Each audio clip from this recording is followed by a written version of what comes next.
Olá, bom dia, graça e paz, Deus abençoe cada um de nós. Estamos aqui com a última parte dessa série sobre raízes, falando sobre a salvação, e hoje temos como o tema final: proteja a sua raiz, mente e coração.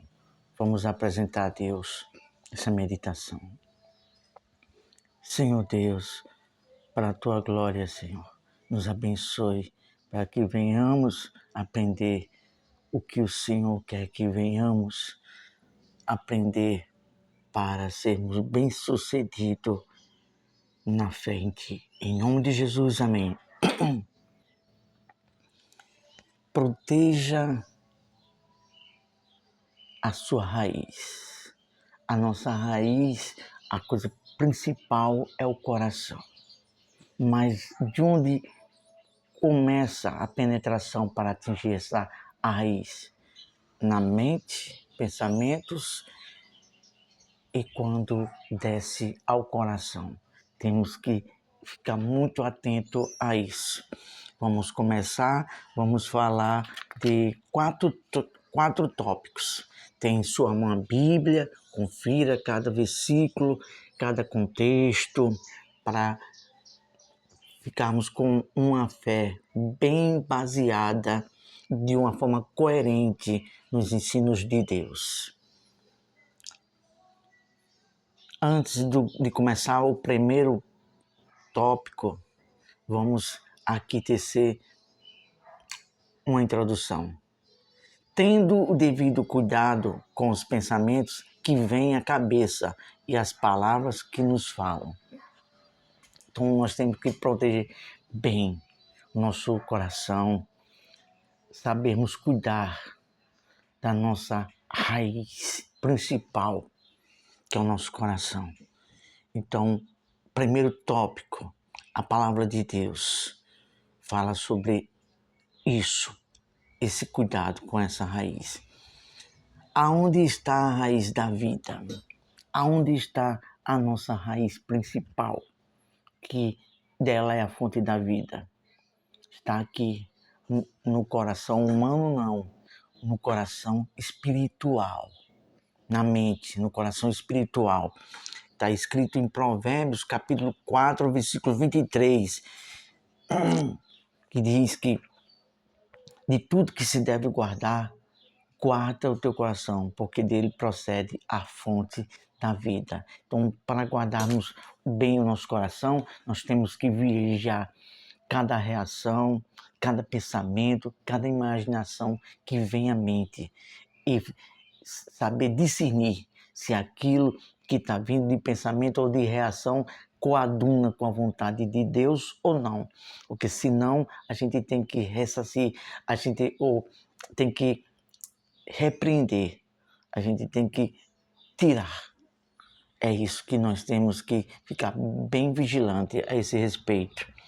Segundo tópico, o diabo procura primeiro atingir nossa mente com pensamentos ou palavras para cairmos em pecados e depois achar lugar para dominar o nosso coração. Porque se ele dominar a mente, os pensamentos, então para dominar o coração será um passo mais fácil para o diabo fazer isso.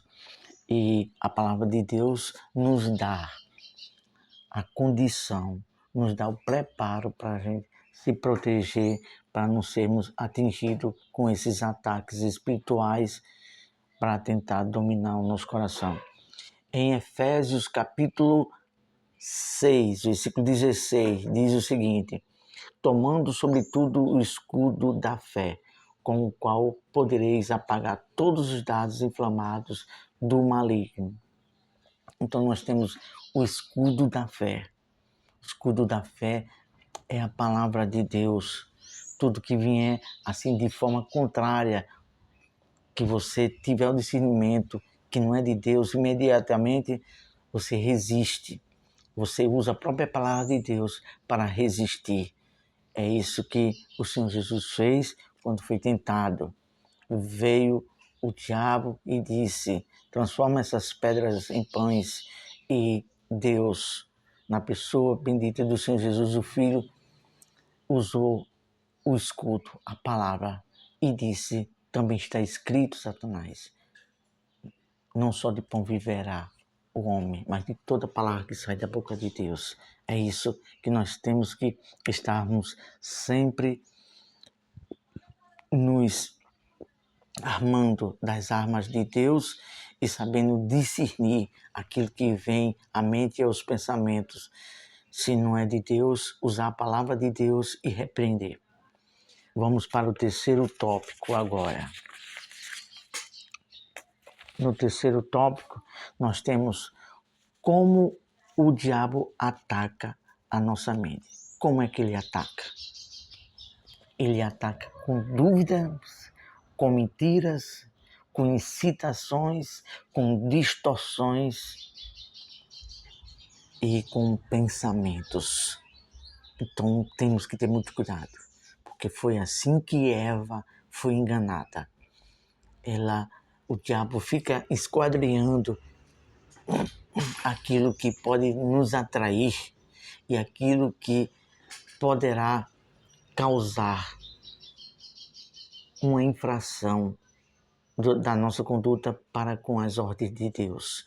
Deus falou para não comer daquele fruto, ela ficou olhando, o diabo veio e sussurrou, e ele usou mentira e dúvidas, meias verdades, e conseguiu atingir a mente, os pensamentos de Eva com a mentira. Está escrito em 2 Coríntios, capítulo 11, versículo 3, que diz o seguinte: mas temo que, assim como a serpente enganou a Eva com a sua astúcia, assim também sejam de alguma sorte corrompidos os vossos sentidos e se a parte da simplicidade que há em Cristo. Há uma coisa muito importante para quem vive a fé, que tem um relacionamento com Deus. Você tem que permanecer na simplicidade do Evangelho de Cristo. O que é a simplicidade do Evangelho de Cristo?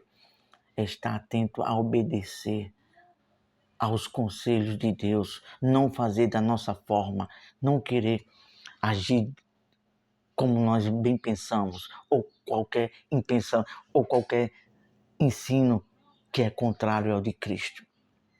É isso, temos que ficar atento aqui ao que está coadunando com as ordens de Deus, os ensinos de Deus ou não.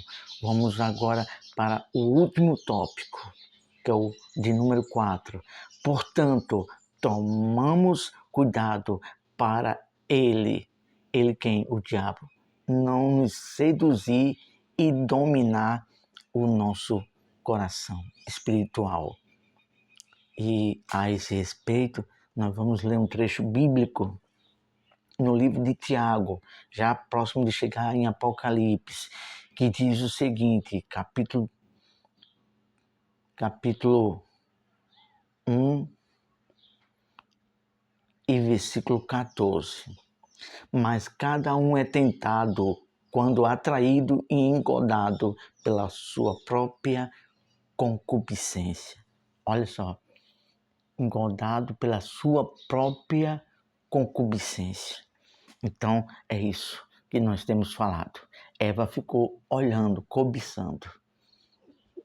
E a palavra de Deus diz que nós não devemos cobiçar as coisas más, como fizeram o povo quando saiu do Egito e começou a cobiçar as coisas más, que os maus hábitos, costumes e desejos do povo egito tinha. Nós temos que fazer o quê? Pensar e desejar as coisas que agradam a Deus, para que assim o diabo não tenha poder de corromper nossos sentidos. E para concluirmos, se os nossos pensamentos forem rendidos a Cristo, isso está escrito em 2 Coríntios, capítulo 10, versículo 5, que diz que temos que levar todo o nosso entendimento cativo à obediência a Cristo. Então, quando há alguma coisa que está vindo, mas não está coadunando com a obediência, com os ensinos de Cristo, imediatamente a gente tem que rechaçar, a gente tem que tirar, não aceitar. Eles estarão protegidos contra ataques das forças do mal. Então, quando nós estamos com os pensamentos alinhados ao de Deus, nós estamos blindados a nossa mente, a nossa raiz, o nosso coração espiritual, para não sermos atingidos pelo mal. É isso que Deus quer de cada um de nós. Vamos agradecer a Deus. Pai Celestial, te louvamos pelo ensino maravilhoso da Tua Palavra. Abençoe e nos ajuda a colocar em prática e vigiar a todo tempo os pensamentos, as intenções e atitudes. Em nome de Jesus, amém. Deus abençoe. Ótima quarta-feira. Tenha um dia muito abençoado para cada um de nós. Até a próxima, se assim Deus nos permitir.